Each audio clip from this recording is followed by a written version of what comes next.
Je suis clinicienne avant tout, je traite des patients, donc pour moi la recherche c'est très important qu'elle se continue pour pouvoir avoir un impact direct sur les patientes, sur leur durée de vie et sur leur qualité de vie également.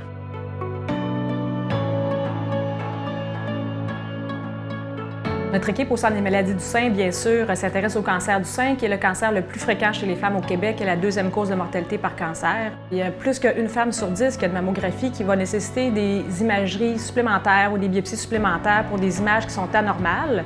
Mais dans 80% des cas, ces examens supplémentaires-là vont s'avérer négatifs. Donc, ça va être une image faussement positive.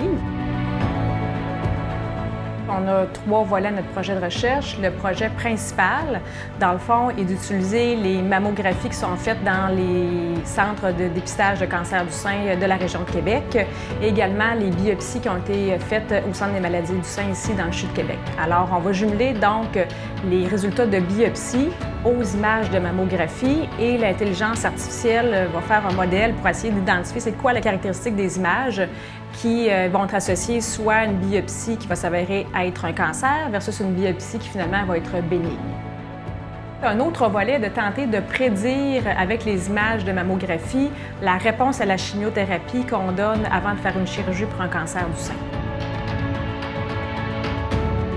Nous avons un autre volet de recherche qui consiste à tenter d'identifier les caractéristiques pathologiques à l'imagerie mammaire. Alors nous, on s'intéresse à savoir si avec les images de mammographie seulement, on est capable de prédire ce qu'il y a dans la tumeur et ses caractéristiques.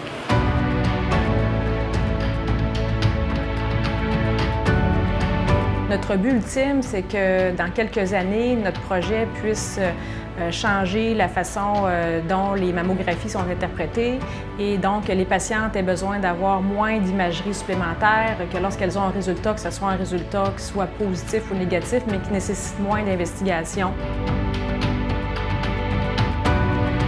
Donc, on espère, d'ici un horizon de quelques années, pouvoir avoir des résultats tangibles pour les patientes du Québec et, espérons-le, ailleurs dans le monde.